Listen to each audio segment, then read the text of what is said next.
I was an archaeologist studying archaeology, classical archaeology, Roman archaeology in the University of Rome. As soon as I arrived in Swat, I fall in love with Swat. So the very first experience was with the atmosphere, with the air, with the sky, with the sun, with the light. And not only, but the second experience was with the smell of the old bazaar. We have a very special guest. His name is Professor Luca. He is a professor in University of Venice, and he has researched extensively in archaeology from the last few decades. I'm really thankful for your valuable time, Professor Luca. And I would begin by saying that right now you're in Italy, and there was a time when Swat was not known to many people, and you have been here for the last 33 years. This is something mind-boggling for a lot of us. So the first question that I would like to ask you is, why Swat? How did you end up in Swat? Like, out of all the places in the world, how did you choose to be here in Swat?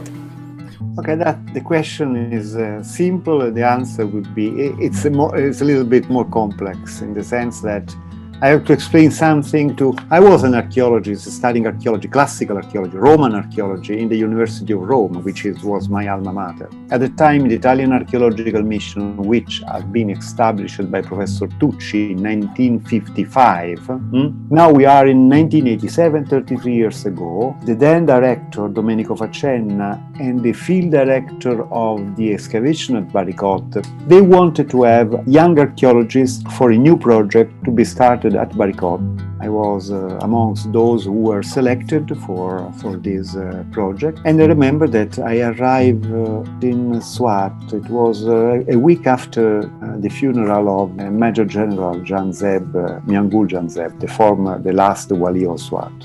We were in September 87. At the time, there were regular Fokker flights from Peshawar Airport to Saidu Airport. Anyhow, this was the Swat of the 1980s, okay, late 80s. As soon as I arrived in Swat, I fall in love with Swat. So the very first experience was with the atmosphere, with the air, with the sky, with the sun, with the light. And not only, but the second experience was with the smell of the old bazaar. We crossed the bazaar of Bingora. And the experience of this Bingora bazaar was extremely wonderful.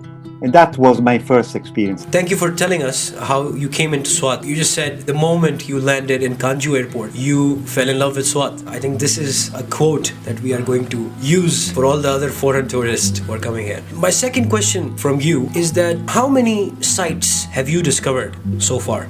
So I started working in Baricote, which was my major scientific interest in Swat. In fact, it is a site where I started working, excavating in 1987. I'm still working there 33 years later. Of course, I've done many other excavations, many other activities, many other projects. The restorations of Janabad Buddha, which I'm very extremely proud of. The restoration of Saidu Stupa. Working, excavating Gumbat, Balokale in the Kandak Valley. Amlukdara Stupa, which was another important project. I did for many years, surveys across all over the mountains of Swat, searching for Buddhist rock art, non-Buddhist rock art, rock paintings, fortresses, watchtowers, castles of the Shai time. But the core point of my activity was and still is Baricote, the excavation of Baricote. Well, tell us one good story about one of your excavation experiences. And like an interesting story, because a lot of people who are doing these researches definitely have something to say. What is an interesting story that took place with you? Is an extremely important. I mean, every archaeologist should have been lucky as I was, because my first meeting with Swat archaeology was with the city, with the excavation of a city. At that time, was practically, you could choose whatever you wanted to excavate everywhere, because there were no constructions going on. The entire area of Baricote, the village, was very small. So we started working here and there in order to having an understanding of how big the city was, because that city was particularly relevant even in the history of the Greek history and the Roman history, because was the memory of that city under the name of Beira or Basira was transmitted by the Greek and the Roman historians up to us. So the first meeting of Swat that you can have studying classics in college is that Alexander came to Swat and sieged a couple of cities. One of these is Basira, and the other is Ora. Now, archaeological research has proved that Ora is Udegram, which was short for 3-4 years excavated by the Italian mission in the early 60s, end of the 50s, early 60s. And then the other, Basira or Beira in Latin, is Baricot. So we were at a certain point, the kind of connection between my university studies, which were classic and Roman archaeology, and what I was doing in Swat, was this Macedonian connection. The fact that the city which I was excavating, where I was carrying out my work, was a city which had this Macedonian Greek background. We didn't find for many years any evidence of the passage of Alexander the Great. But we found extremely important evidence of a site which was in Bronze Age a cluster, a very important village, very large and wide village, that became fortified during Iron Age, which was the moment when the village probably became a kind of city here, which is at the time of the Achaemenians, 500 BC. Professor, what is your message for the youngsters of Swat who are actually seeking or who are actually looking forward to promote Swat's image? Whoever is genuinely interested in the promotion of the heritage. Promotion means at the same time protection. My suggestion, go around, search for things, and if you find something interesting, don't take the information just for you, for your enjoyment. Just promote it. We should also admit one point, my dear friend, that we archaeologists, we are not the actual discoverer. Because when I found the rock paintings of Swat, I was the first archaeologist who found these rock paintings, these wonderful painted shelters.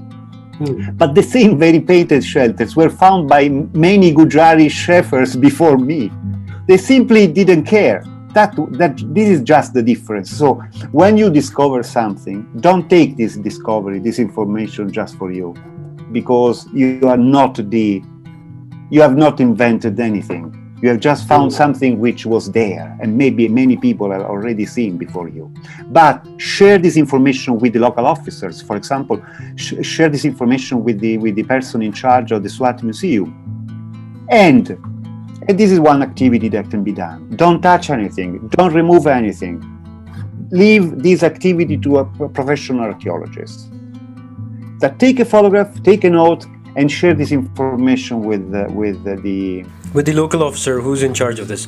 Well, that's really great, the way you just summarized and the way you just told us and the youngsters how important is their role in terms of promoting archaeology and in terms of preserving, and like you just said, I'm gonna quote that if you see something interesting, don't keep it to yourself. Promote it, or at least tell your local officer or anyone who's a professional archaeologist. I believe very much in a community-based archaeology, which means that the protection of the site, protection of the area, protection of the heritage is first the concern of the community who live around the site, in the environment. Last time when we were with you in that one of your sites in Barikot, Mikale Minarde, your friend, he told us a very interesting thing, that Swat's archaeology might not be known to a lot of people, to a lot of locals out here, but Swat's archaeology is very important and very well known to the people, and especially the students in Italy. So my question is,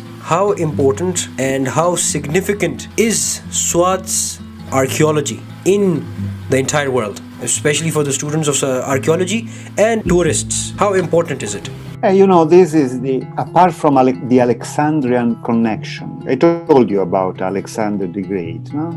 Which is an important element for to understand why Swat archaeology is so famous in the Western world. Okay, also because of this Alexandrian Greek connection. Barikot, Basira was a Greek city. Was fortified by Alexander the Great.